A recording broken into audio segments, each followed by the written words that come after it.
নমস্কার বন্ধুরা, আমি আবার আমার চ্যানেলে নতুন ভিডিও নিয়ে তোমাদের জন্য চলে এসেছি। আজ আমি তোমাদের জন্য একটা খুব সাধারণ উপায়ে ঘরোয়া আইসক্রিমের রেসিপি শেয়ার করব। তার জন্য মিক্সির বড় জারের মধ্যে কয়েকটা আমন্ড, কয়েকটা কাজু বাদাম আর পরিমাণ মতো চিনি আর 1 চামচ মতন এলাচ গুঁড়ো দিলাম এবং তারপর বড় চামচের 2 চামচ কাস্টার্ড পাউডার দিলাম।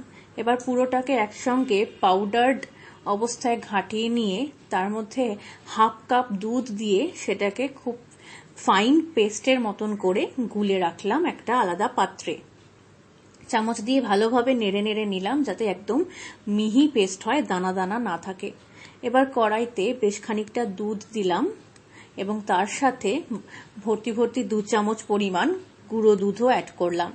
এবার সেটাকে স্প্যাচুলা দিয়ে খুব ভালোভাবে মিশিয়ে নিচ্ছি।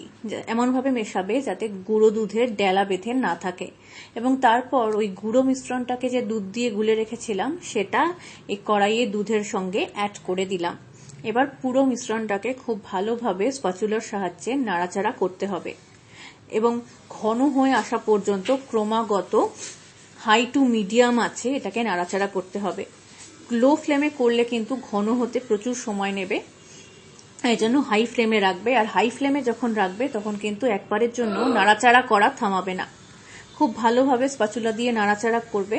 যখন দেখবে একদম থকথকে একটা থিকনেস এসে গিয়েছে তখন এটাকে আরো একবার মিক্সির জারে দেবে এবং ভালোভাবে ব্লেন্ড করে একটা ফাইন পেস্ট করে নিয়ে একটা বাটির মধ্যে ঢেলে নিলাম আমি। যে তোমরা যে কোনো পাত্রেই জমাতে পারো, এয়ারটাইট কন্টেনার থাকলে তাতেও জমাতে পারো। তো দেখতে পেলে কি সুন্দর আইসক্রিমটা হয়েছে এবং এটাকে ডিপ ফ্রিজে কিন্তু রাখতে হবে 6 থেকে 7 ঘন্টা, তাহলেই কিন্তু জমে যাবে। ভালো লেগে থাকলে লাইক, কমেন্ট, সাবস্ক্রাইব করতে ভুলো